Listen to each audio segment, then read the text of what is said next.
Tobirama Senju atau Hokage kedua dikenal karena memiliki sikap yang sangat tegas kepada para Uchiha.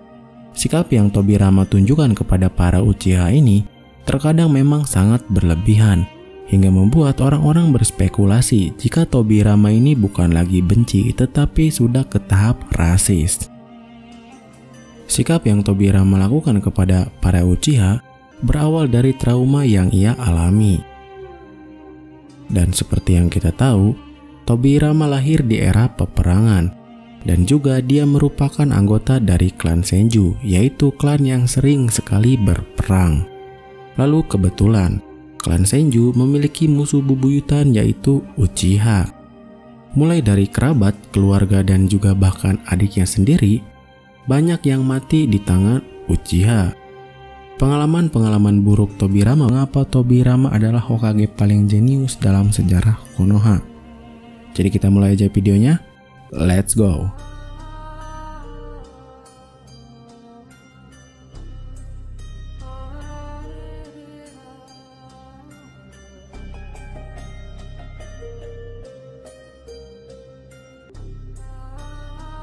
Menyempurnakan Akademi Ninja.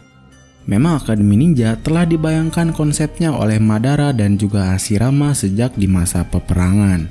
Jadi ketika di zaman dulu dua klan terkuat yaitu Senju dan juga Uchiha berperang, ingin membuat tempat aman untuk anak-anak agar mereka tidak harus berperang. Lalu maka dari itu dibuatlah konsep Akademi Ninja. Dan dengan adanya Akademi Ninja ini, anak-anak tidak dituntut untuk harus saling membunuh, tetapi mereka dituntut untuk belajar menjadi manusia yang baik. Lalu menurut databox sendiri, Tobirama adalah Hokage yang menyempurnakan sistem dari Akademi Ninja. Jadi sistem Akademi Ninja yang kita lihat dari zaman Naruto sampai zaman Boruto itu disempurnakan oleh Tobirama. Impact Tobirama ini memang sangat luar biasa. Dengan kejeniusannya menyempurnakan sistem Akademi Ninja, Akademi Ninja ini pun tidak hanya diciptakan di Konoha, tetapi desa-desa lain juga meniru konsep dari Akademi Ninja. Menciptakan sistem ranking dalam dunia shinobi. Jadi pada zaman dulu, terutama di masa-masa perang, tidak ada sistem ranking di dalamnya. Shinobi yang memiliki kemampuan atau kekuatan yang mumpuni, maka mereka akan dipilih untuk dijadikan pasukan yang terjun ke medan peperangan. Tetapi karena sistem ini dirasa kurang efektif, akhirnya di zaman Hokage kedua yaitu masa kepemimpinan Tobirama, diciptakanlah sistem ranking. Dan ranking yang dimaksud adalah Genin, Chunin, dan juga Jonin. Ketika anak-anak yang masih belum siap dikirim ke medan peperangan atau masih dalam tahap belajar, mereka akan disebut sebagai Genin. Kemudian setelah lulus dari akademi dan mereka mengikuti ujian Chunin lalu berhasil di ujian tersebut, mereka pun akan diangkat sebagai Chunin. Setelah mereka menjadi Chunin dan menjalankan misi-misi yang sukses, mereka pun akan direkomendasikan untuk menjadi seorang Jonin. Tetapi pengangkatan Chunin dan juga Jonin ini terkadang bisa didapat dari sebuah rekomendasi, yang artinya tidak harus melalui akademi saja. Dan sudah jelas, tujuan dari Tobirama menciptakan sistem ranking ini di dalam dunia shinobi agar bisa memfilter ninja mana saja yang berbakat dan juga berguna untuk negara. Lalu seperti halnya Akademi Ninja, sistem ranking yang dibuat oleh Tobirama ini juga ditiru desa-desa lain karena memang dirasa begitu sangat efektif. Menciptakan ujian Chunin. Jadi ujian Chunin adalah salah satu cara paling tepat untuk mensimulasikan misi sebenarnya. Di dalam ujian Chunin sendiri akan dibagi oleh berbagai tahap, mulai dari tes tulis, tes kemampuan pribadi, hingga tes kerjasama dari tim. Selain ujian Chunin ini bisa mensimulasikan misi sebenarnya yang akan dijalani, ujian Chunin ini diciptakan juga untuk mempererat hubungan antar negara. Karena pada biasanya ujian Chunin diselenggarakan di sebuah negara, lalu kemudian negara-negara yang ada di sekitarnya akan diundang untuk mengikuti ujian tersebut. Ujian Chunin ini dianggap memang sebagai sistem paling efektif di dunia shinobi. Selain sistem ini ditiru oleh berbagai desa, kembali lagi, sistem ini masih dipakai sampai era Boruto berjalan.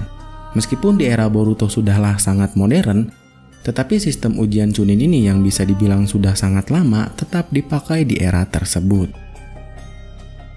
Menciptakan Anbu. Jadi Anbu adalah unit khusus yang dimiliki oleh Konoha. Tugas dari Anbu sendiri menjalankan misi-misi rahasia sampai menjalankan misi pembunuhan. Karena tugas Anbu ini begitu sangat sulit dan juga begitu sangat berbahaya, shinobi-shinobi yang dipilih menjadi Anbu biasanya adalah shinobi yang sangat berbakat. Selain mereka harus berbakat dalam sebuah kemampuan jutsu, shinobi yang menjadi Anbu juga harus memiliki bakat dalam strategi bertarung. Tetapi meskipun terdengar sangat kejam dan juga memiliki misi yang sulit, Anbu juga masih dibekali kode etik. Dan salah satu kode etik yang paling terkenal dimiliki oleh Anbu, mereka dilarang untuk menyerang warga sipil. Kemudian mereka juga dilarang menyerang jika mereka tidak diserang. Dan setelah diciptakannya sistem Anbu oleh Tobirama ini, terbukti beberapa kali Konoha mampu mengungguli negara-negara lain dalam hal perang dunia ninja. Karena dengan Anbu, Konoha mampu mendapatkan informasi, bahkan itu informasi yang sangat rahasia. Menciptakan banyak jutsu. Jutsu-jutsu yang diciptakan oleh Tobirama ini bukanlah jutsu-jutsu biasa. Mulai dari jutsu yang tingkat penguasaannya sangat sulit hingga jutsu terlarang. Tetapi dari banyaknya jutsu yang diciptakan oleh Tobirama, paling sering ditemui di anime Naruto adalah 3 jutsu ini. Yang pertama adalah Hiraishin. Tujuan dari Tobirama dulu menciptakan jutsu Hiraishin ini adalah untuk menandingi kecepatan dari Sharingan. Jutsu yang tergolong kepada jutsu ruang dan waktu ini memang sangatlah overpower.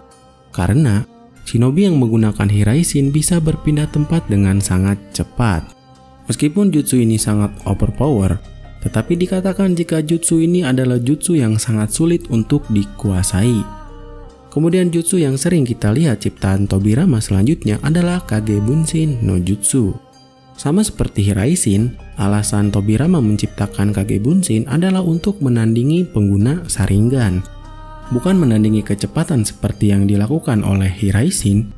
Kage Bunshin lebih diperuntukkan untuk mengecoh pengguna genjutsu Sharingan. Tentu jutsu Bunshin biasa dan juga Kage Bunshin sangatlah berbeda. Jika Bunshin biasa hanyalah sebuah cakra yang meniru si penggunanya, maka Kage Bunshin adalah cakra yang berubah menjadi si penggunanya. Mulai dari struktur tubuh dan juga aliran cakra, Kage Bunshin ini sangatlah mirip dengan penggunanya. Dan maka tidak heran, ketika orang menggunakan Kage Bunshin dan juga Bunshinnya dilukai oleh orang lain, terkadang luka tersebut sampai dirasakan oleh si pengguna aslinya. Maka dari itu, jutsu ini juga tergolong adalah jutsu yang berbahaya. Dan jutsu selanjutnya yang diciptakan oleh Tobirama dan sering kita lihat adalah Edo Tensei. Tidak seperti kedua jutsu yang tadi diciptakan karena untuk melawan pengguna Sharingan, Edo Tensei Tobirama ciptakan untuk menggali informasi sebanyak-banyaknya. Jadi di dalam perang, musuh yang dikalahkan atau telah dibunuh oleh pasukan Tobirama bisa dihidupkan kembali dengan Edo Tensei dan digali informasinya. Tetapi karena harus membutuhkan tumbal dan juga cakra yang sangat banyak, Edo Tensei pun kemudian dikategorikan sebagai jutsu yang terlarang. Nah, jadi itu dia beberapa alasan yang menyebabkan Tobirama adalah Hokage paling jenius di Konoha. Jadi menurut teman-teman kayak gimana? Apakah teman-teman punya pendapat lain? Silahkan kasih di kolom komentar, nanti kita diskusi bareng-bareng.